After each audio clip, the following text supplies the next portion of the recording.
So clearly we need a grown-up here on the stage, and so with that it is time for our keynoter.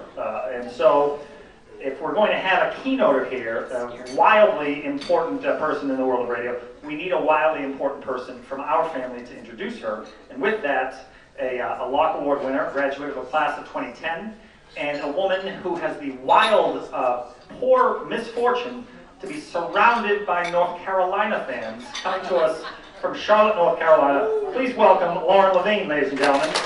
Lauren Levine.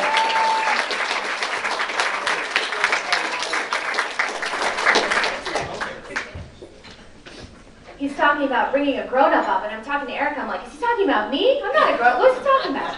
I would just like to say, I did not expect to be up here in a Syracuse tank top watching our team in the Final Four, but I'm pretty excited about that. Secondly, I have to go back to Charlotte tomorrow, so I would really like to grab a W. I've got a lot of editors and clients who are big Tar Heels fans, so I would love nothing more to rub that in their face, so please, thank you. With that said, I got to spend some time with our keynote speaker this past year at the Rising Through the Ranks Leadership Training Program in Nashville. Obviously, I'd always known how influential Erica Farber is in our industry, so I was very excited to learn from her. I was also pretty concerned about saying something dumb in front of her.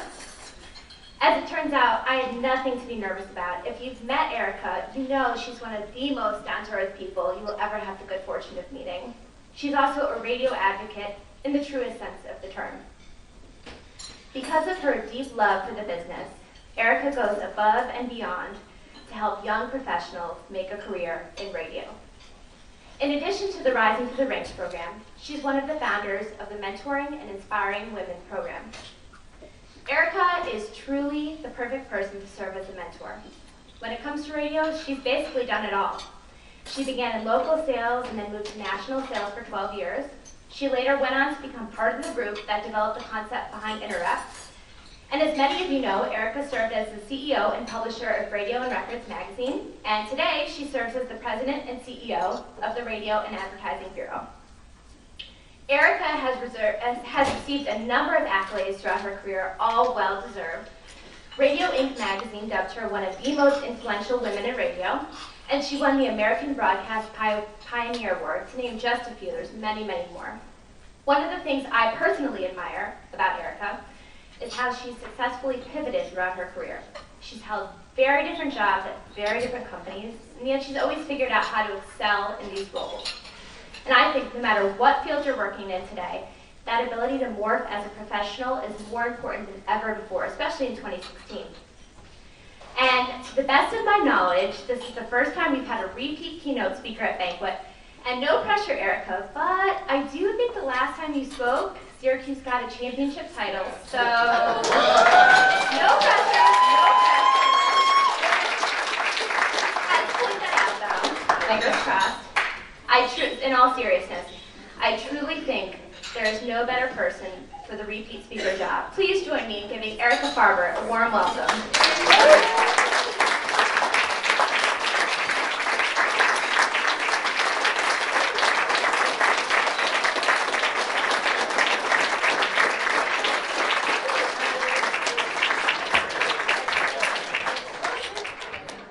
Okay, so this is the best I could do for Orange.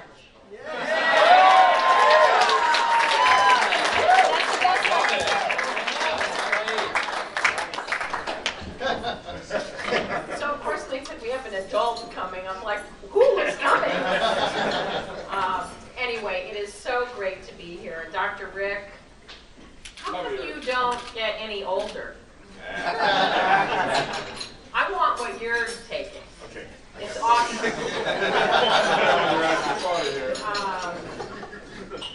Ruben, happy birthday. Hey. 18 years old.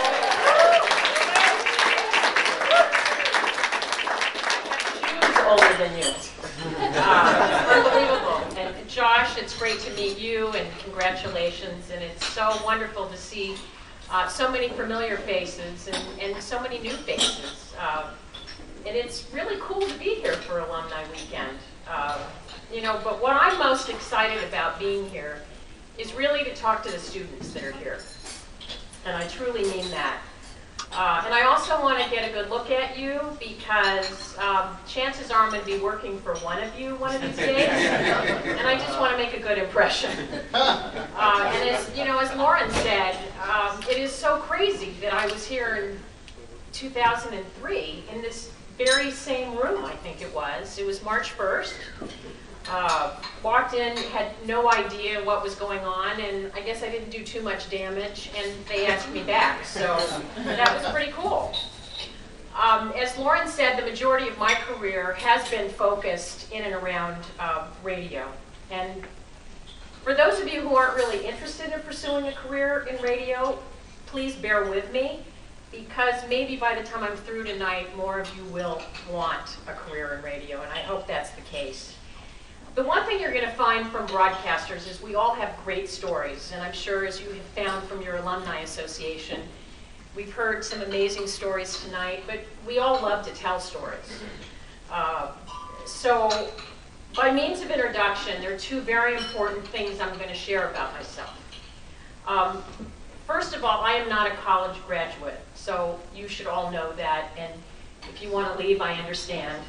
And also I'd like to say, where I actually legally live, and I say that because I travel all the time, is I literally live 1 block outside of Beverly Hills, California.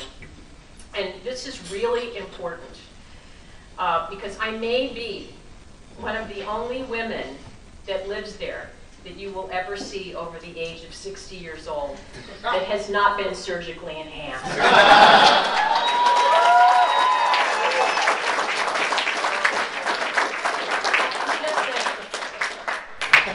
Some of you are probably saying, you should. That's a whole other story. So how did I begin my journey? When I got into radio, I was in the work field, and I actually had the title of Girl Friday. That was a real job. And that sort of meant we did a little bit of everything, and the boss probably referred to me as the honeydew. You know what that means, right? Honey do this, honey do that. And that's literally the way bosses talk to us. And we just accepted it. So I was making a radio buy at the time, and my boss had said to me at the end, you know, we're going to let you go because you need to figure out what you're going to do the rest of your life. So unlike many of your alumni, I did not grow up knowing I was going to be in radio. So this salesperson who was calling on me at the time, I said, by the time this media buy's over, I won't be here. And he said, what are you going to do? I said, I don't know, I need to find a job. And he said, well, why do you sell radio time? I said, you've got to be kidding. That's like the worst job. And in those days, men wore, it was really tacky. The fabric of the day was something called double knit. And literally, when men would stand up, their suit would still be sitting. I'm not kidding. And we all smoked cigarettes back then. And if the cigarette ash it would melt. So there was always like a little hole in everyone's arms. So I'm like, what are you kidding, sell radio? And he said, no, you should really do it. It's really fun. So I thought, you're never supposed to say no to an opportunity. So I called the sales manager of the radio station. I set up an appointment, and I asked my boss if I could do it, and he said, absolutely. So I go to the radio station, and the sales manager patted me on the head and said, little one, why would we hire you? We already have a girl, and she's black. So we get 2 points for that. Really? So I thought, okay. I said, well, can I have a media kit? Because I'm thinking, how hard can this be? So I took the media kit and shook his hand and left. And I went to a payphone. Okay, so a payphone is, and we put a dime in back then. That's how old I am. And anyway, so I called my boss and said, I think I have a lead on a job. Can I have the afternoon off? So I drove, and this was in LA, I drove to a street, it was Western Avenue and 6th, and I parked my car, and I had my little media kit in hand, and I started going into all the retail stores. And the third store I went into was a shoe store.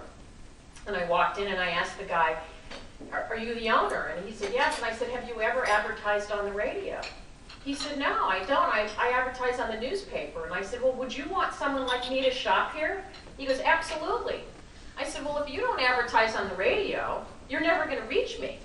So let's sit down. I'll take your newspaper ad. Let me create a radio spot, and you need a female to voice it.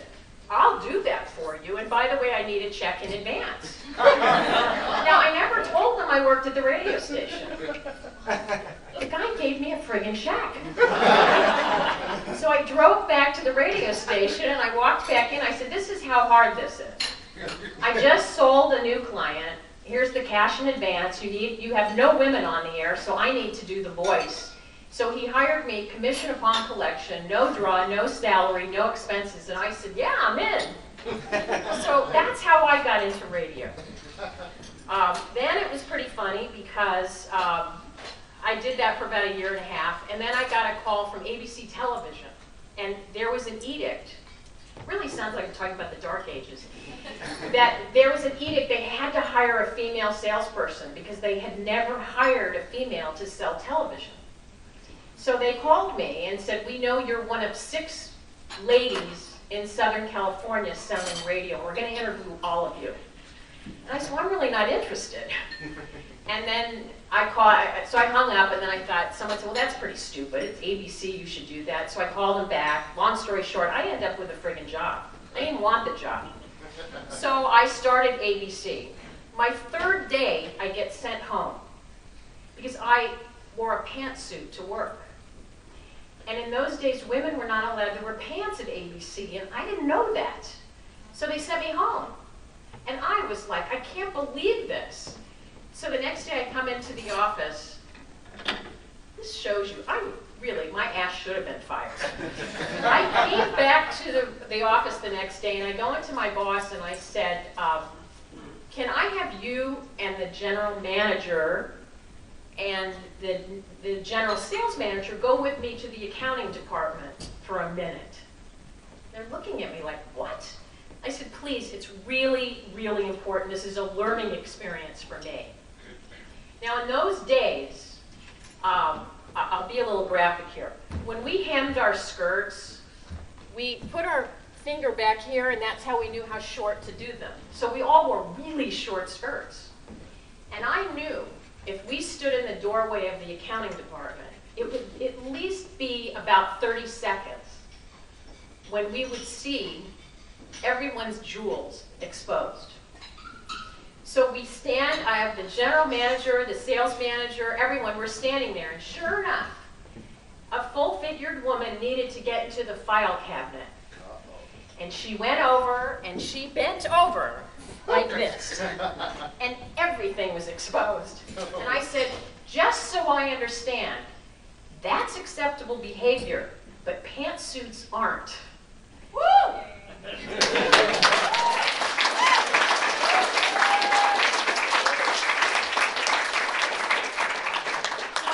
Fired that day, it came a little later. But I did make my impression because Elton Rule, I noticed his picture was actually up somewhere here, who was at the time the head of all of ABC.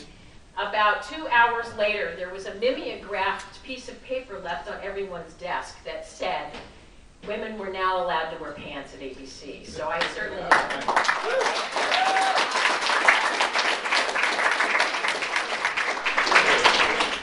but then I moved on. I came back to radio. I managed several radio stations. Like many of you, I made my moves. I lived in Boston for a while. I was in New York City, and I had the pleasure of that time running the largest FM in America. And the head of our company at the time, I ran into him in the lobby, and he had never visited our FM radio station in New York. I mean, here we are in the #1 market. He'd never been there. We were in a different elevator bank. And I saw him and said, Mr. Poor, we'd really love you to come see the radio station. He says, well, I can't come down there. And I said, why? He says, well, in FM, we know what you're doing. I'm not kidding. They thought we were having sex orgies and taking drugs all day.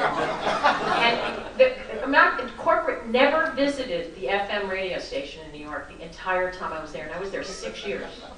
How crazy is that? Anyway, I got into national sales. I took over Radio and Records, which was a trade publication, and it was an amazing opportunity. Little trivial history. Some of you might have heard of the Kardashians. Well, the father, Robert Kardashian, who was a very, very dear friend of mine, he put up 100% of the money to start Radio and Records in 1973. A little fact that many people don't know. Anyway, and so I sold it to Nielsen, and I retired. And I was done. Like, this is cool. So I started tap dancing on Friday. I took up sculpting, and I was done. And then I got a phone call from someone at the Radio Advertising Bureau, and they said, you want to come back to work? I'm like, what, are you kidding me? No, I'm having a great time. And it took about 6 months, and they convinced me to come to work, and I said, I tell you what, I'll work out of my house, I won't sign anything. You may not like me, so let's just give it a 3-month trial. And literally, almost 3 months to the day, my boss came out to Los Angeles, and we went to lunch, and about an hour and a half into it, he starts telling me a story, and my eyes start to glaze over, I stopped listening. But I heard him say, and then I'm leaving next week. I'm like, what? And he said he took a new job, and he was going to leave, but it would be okay because I'd get his job. I said, I don't want your job. And then I said, you told me that you had a 5-year, that you signed, or you had a new 5-year deal. And he said, yes, but I never signed it. Okay, so another lesson. If anyone says they have a new deal, please ask them, did you ink it? Anyway, a couple of weeks later, lo and behold, and here it's been 4 years. And so here I am back in here. And for those of you who are not familiar with the Radio Advertising Bureau, we are a membership organization whose primary objective is to drive revenue growth through advocacy. And we work with agencies and advertisers across the country, and we also provide tools and resources for local radio stations to market and create revenue at the local level. And we also work on professional development to help train salespeople and managers at radio stations. So we work with all size markets, big and large, all across the country. I have the coolest job on the planet, I'm just telling you that. I would be remiss if I did not say, contrary to the rumors, that radio is alive and well, and we are experiencing yet another evolution in our very long life, and that is exactly what we're going through now. Our listeners tune into us, they connect and they engage with us, and they're engaging with radio all through various devices, platforms, the cars, and social media. And when you think of all of the options available to people today, it should come as no surprise to any of you the number of hours that people are still spending with radio. It's almost 13 hours a week. And if you think about, with all the options available, even digital options, radios, but you all have a smartphone or a video on the net, we still surpass. And perhaps that's why radio is so powerful in increasing the efficiency and the reach of all other media. On average, everyone over the age of 18 years old consumes 68 hours a week of content. I mean, just think about that. And radio captures 1/5 of all media content hours in a week. So I have this opportunity to share these stories with advertisers across the country, big and small. And when we talk about radio, we share that it's live, it's local, it's mobile, it's social, it's interactive, it's on demand, and it's incredibly vibrant. And it's available at home, in the car, at work, on demand, and on the go. And we are as much a part today of the consumers' lives as we've ever been. And we continue to be the ultimate audio source for information, entertainment, and music. And we're the voice to many. And when it comes to that key target audience for many advertisers, 25-54, we have the highest reach of this demo compared to every media option, even television and the internet.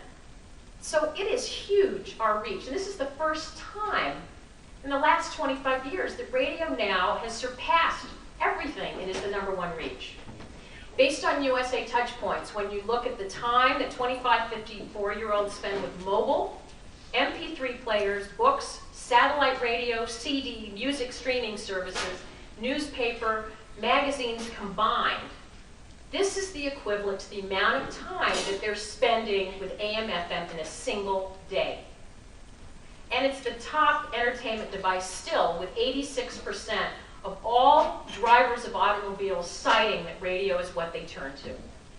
Technology continues to evolve, and it's expanding our delivery of content and programming well beyond the analog dial.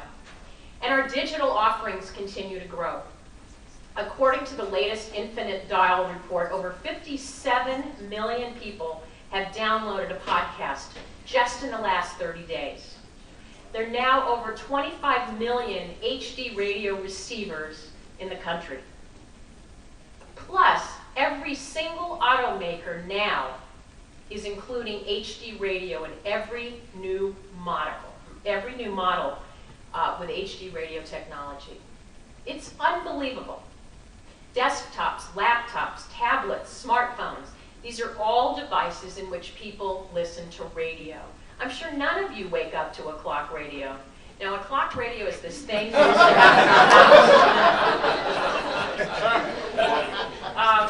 but through these devices, people can now listen to their favorite radio stations wherever they are, whenever they are, wherever they are, whenever they want, and they can create personalized playlists through platforms like TuneIn and iHeartRadio, which is expanding radio's delivery options, and it's creating an interactive, engaging, and highly communicative environment via all these devices and apps.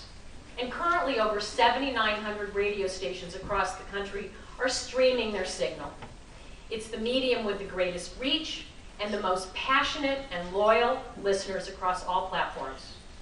And it's delivering with ease the advertiser's message to so many people. And we have millions of followers in today's language, or likes, if you will, as the original social media. And FM is continuing to innovate and grow through next radio chip-enabled phones. If you don't know what that is, I will be happy to show it to you because I have it on my phone. But there is an FM chip in every mobile device. And yet, in this country, it's not turned on. So for instance, if you happen to live in France or England, there is an FM radio in every mobile device. So if the tower went down, you'd still have a radio in your phone. So we're working now to get this turned on in the United States, and the carriers are now doing it. So Sprint is doing it. I'm excited about the new Samsung 7 with AT&T. You can get it on that, and little by little you'll start to see all the auto carriers doing that. The last one is going to be the iPhones. They want to control content. Understand that. That's why. Yep. So we still have to work with them, but you've probably read a little about it and heard a little about it. We continue to be the #1 source for music discovery. Probably comes as a surprise to some of you younger people who are listening to music services, and the music services are great. But I embrace all these music services, whether it's Spotify, Pandora, because remember, if you look at the numbers, those of you who are using those music services, you're a P1 for radio. So we need to embrace all of this listening. It's fantastic. We have this database of loyal listeners, which offers an incredible treasure trove of insights into local consumer behavior. We stimulate emotions with images within the listener's own mind. So if you think about what you're doing at the radio station, it's your voices, it's the music you're playing, it's the sound effects, it's video recall, it's all of these things, and it works for everyone. It works for the listener, delivering songs and information that they need and want. It connects listeners to where they live.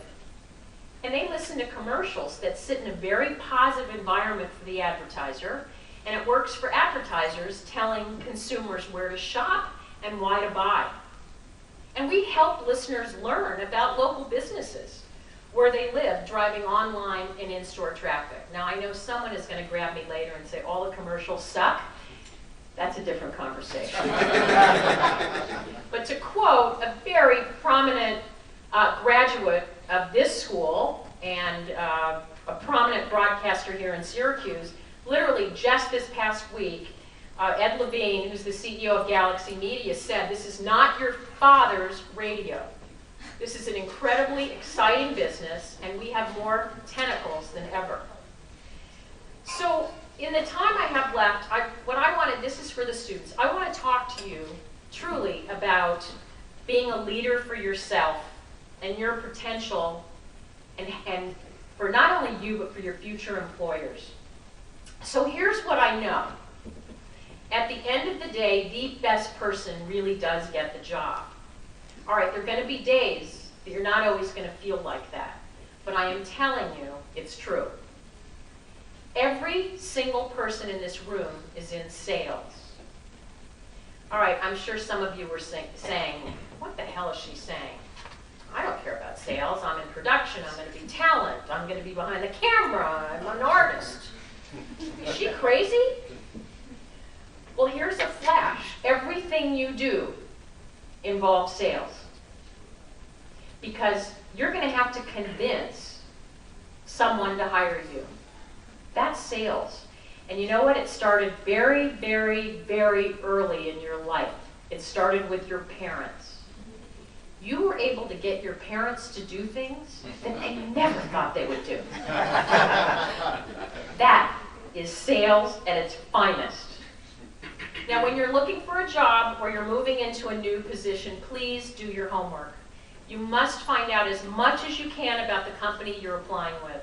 And if you're looking to move up within a company, find out as much as you can as to why someone is being replaced. Sometimes people are let go. You need to find out why they were let go. What were their strengths? What were their weaknesses? And sometimes you have to make their weaknesses your strengths. You can learn just as much from a bad boss as you can a good boss. This is so important. You're going to have a bad boss, I promise you that. And when you do, I want you to physically write down. Now, writing takes a pen and a piece of paper. But I want you to write it down because one day when you're a boss, you want to make sure that you do not do to someone what that bad boss did to you. And you're going to be in a position, and this is going to serve you very, very well.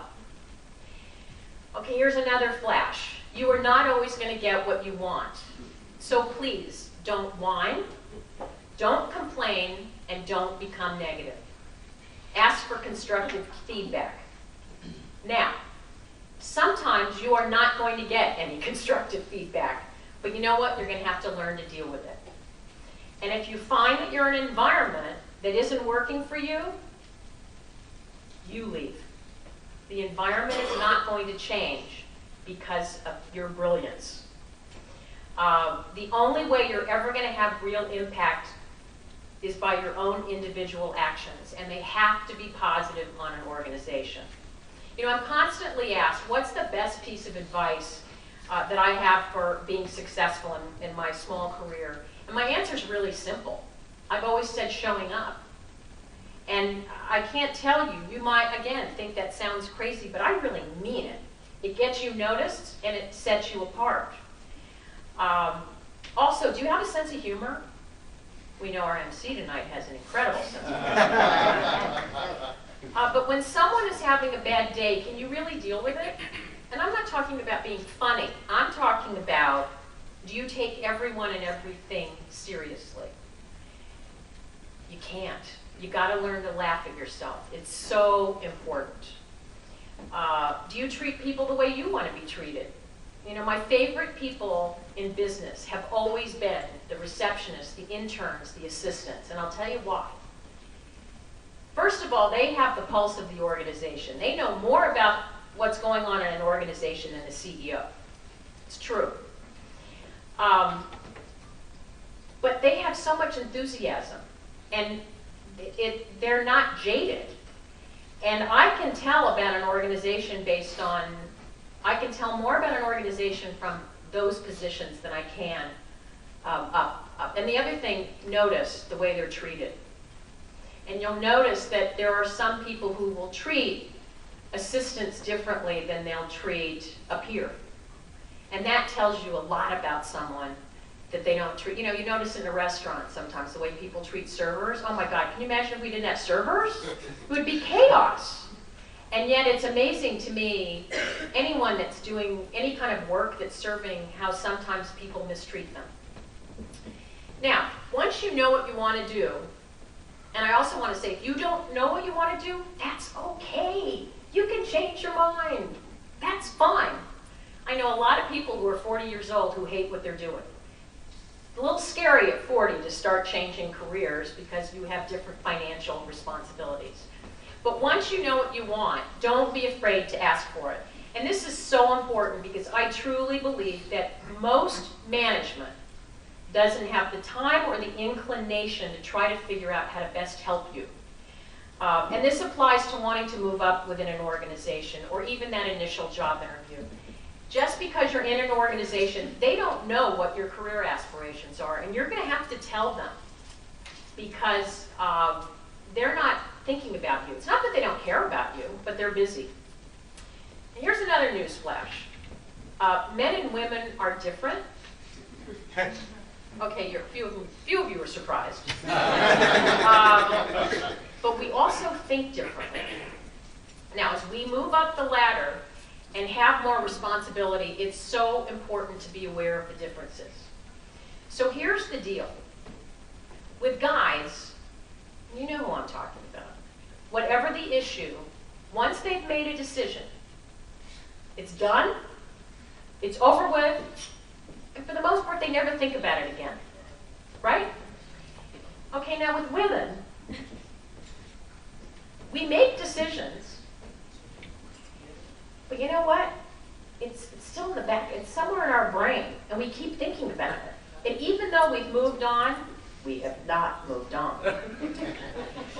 And we bring it up later, and it could be 6 months later, where we'll bring up something, and I mean, doesn't that sound familiar? So I'm just telling you, first of all, ladies, guys don't understand this.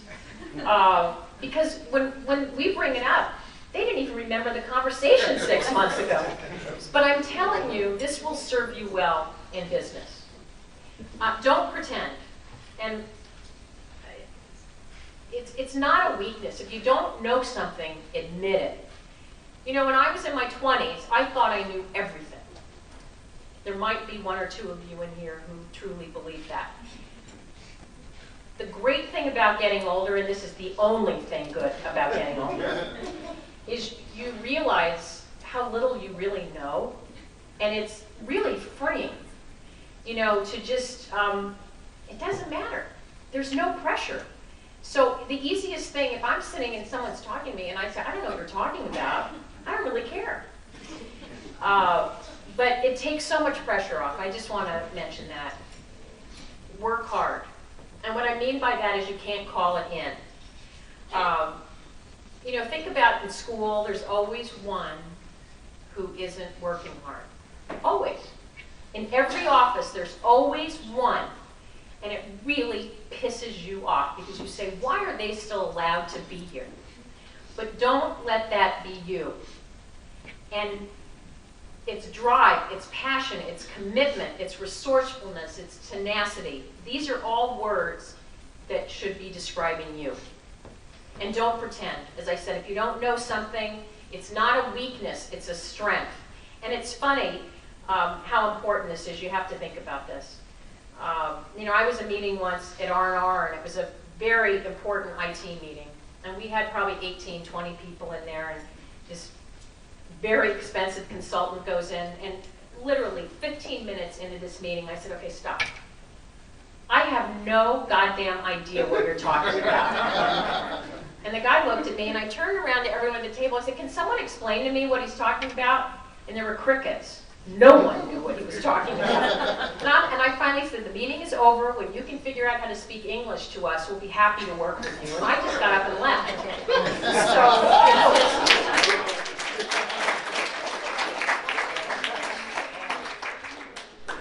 All right, so as Dan said earlier, very important, don't be afraid to make mistakes. Now, it's been my experience that people that don't mistake, that don't make them are probably not doing anything anyway. But this is how we learn. And please don't be afraid to ask for help. It doesn't make you weak. In fact, it makes you look stronger and more secure. And people will want to work with you and for you. Now, of course, if you keep making that same mistake over and over again, that's a whole other problem. We heard from both Bob and Dan about the amazing friendships that you have made here. But I want to touch about being friends with coworkers. I can't tell you how many times I hear people refer to coworkers as their best friends. Best friends are people that are in weddings. They're people you share your holidays with. They're people that you share the most intimate details of your life. And although you will probably spend more time with your business associates than your actual true friends, it's a business connection. They are not your friends. And women, we sometimes worry way too much about people liking us. We so want to be liked. And, you'll hear someone talking. You never hear guys saying, are they talking about me? But women will always say, I know they're talking about me. I know it. You know what? They're not. And so don't worry about it. If you just do your job and you treat people well, people are going to like you. Make sure you can read a balance sheet. Now, some of you, again, are thinking, I'm going to be on air, I'm going to be in programming, I'm in a camera, and this doesn't apply to me. Well, even if you have no P&L responsibility, I guarantee you one day you will. And you need to understand what's in it. And you'd be surprised by how many people that are in positions that are supposed to be able to read P&Ls can't. And they're embarrassed to ask. Today we're being bombarded with information. It's coming left and right, and we need to figure out how to stay on top of it. And have a plan. Think about what you want to do, and think about how you're going to do it, and be prepared to constantly update it, change it, and sometimes scrap it and start over. Now, you plan your daily activities, you plan your social life. Well, why don't you plan your career? And with that, what's really fun, as you, again, write down a pencil and paper, some of us use pens, I have kept my plans for over 40 years. And it's hysterical to go back and see how they change. It's actually some fun reading. It's also pretty frightening when you think about what you thought you were going to do. Almost everything you do today is public, and please be careful. Technology and the fascination with it can be harmful to your health. Facebook, Twitter, Instagram, LinkedIn, you name it. You guys are sharing every single intimate detail of your life. Now, people my age did exactly what you're doing, probably more. We didn't take pictures of it and send it around to all of our friends and think it's never going to get out. Once it is out in cyberspace, even if it has disappeared in 30 seconds, I can promise you it is going to come back to haunt you the rest of your life. So please, please, please. I was doing a lecture at SUNY, and a student said to me, if you went on Facebook and saw a picture of me drunk, would you hire me? And I said, well, if you were drunk and naked, no, I wouldn't. And she was like, wow. And everyone started laughing, but I was serious because I am shocked what is posted. And not because I'm a prude, I'm just shocked because it's going to be there forever. And speaking of technology, I also want to just touch briefly on your smartphone. Many of you have stopped answering your actual phone. You don't even check your voicemail. I know all you do is text, and that's fantastic. Well, there are dinosaurs like me. Yes, I text. I still use a telephone. And for the most part, if you're talking to anyone that's over 35 years old, they may actually call you on a phone to offer you a job. And if you don't know how to use that or answer your phone, you may lose an opportunity. So please, look, just try it out once. Have outside interests. It makes you a more complete and interesting person. And these experiences have a profound impact on us. And your career is not going to be 9 to 5. It's committees, it's clubs, it's boards, it's business organizations, public service, community organizations, education. Please continue to volunteer for something. This makes you not only feel good, you're making a difference, but you know what? You're going to be exposed to some of the most amazing individuals you will ever be touched by in your career. And the other thing I want to talk about is stress. We all have it, but how you decide to handle it is so, so important. So please learn your triggers, be aware of the signs. And I just want to say, stress can kill you. And you may think that's really dramatic, but it's not. It can physically kill you, but it can also destroy relationships, it destroys families, it destroys the environment, and it can destroy you and your job. So I can't stress this enough. You know, I hear it on campuses, you know, I'm so stressed, I got this and I got that. You have got to figure out how to deal with it now because again, it's only going to get worse. I wish I could say it's going to go away, it's not. And most important as I close, I want you to be true to yourself. Do not ever, I'm going to say it again, do not ever compromise your belief system. You're going to be asked to do some things in your career, at least once, that aren't good. Don't do it. You don't have to do it. And don't think you have to. Because the most important thing you have is you, and you're going to have to look at yourself in the mirror every single day of your life and say, did I live my life today the best that I can? And can I be proud of everything? Because at the end of the day, that's all we have. It's all we have the rest of your life. So I hope in this short time we've had together, I've reinforced what I believe is radio's incredibly bright future. We reign as America's #1 mass medium, and when it comes to serving the community, when disaster strikes or the power goes out, or even when an advertiser is looking to generate a strong return on investment, or a major artist is looking to expose a new song, they come to local radio, because radio matters. As I said, I honestly believe I have the greatest job in the world, and I really hope that all of you are going to be able to say that one day. So I wish you much continued success. May all of your dreams and goals be fulfilled. You're our future, and from where I stand, it looks pretty good. Again, this has been such a pleasure. I thank you for having me back. And okay, here's to a big win for the Orange.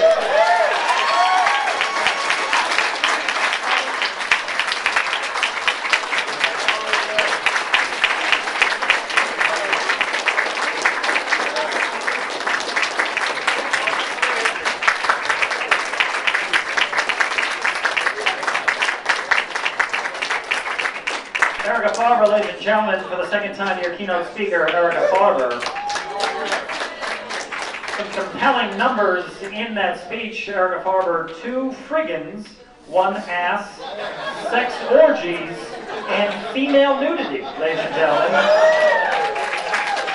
I'm only glad that Susan decided halfway through she had seen enough and she stopped the live feed from her home. Fantastic.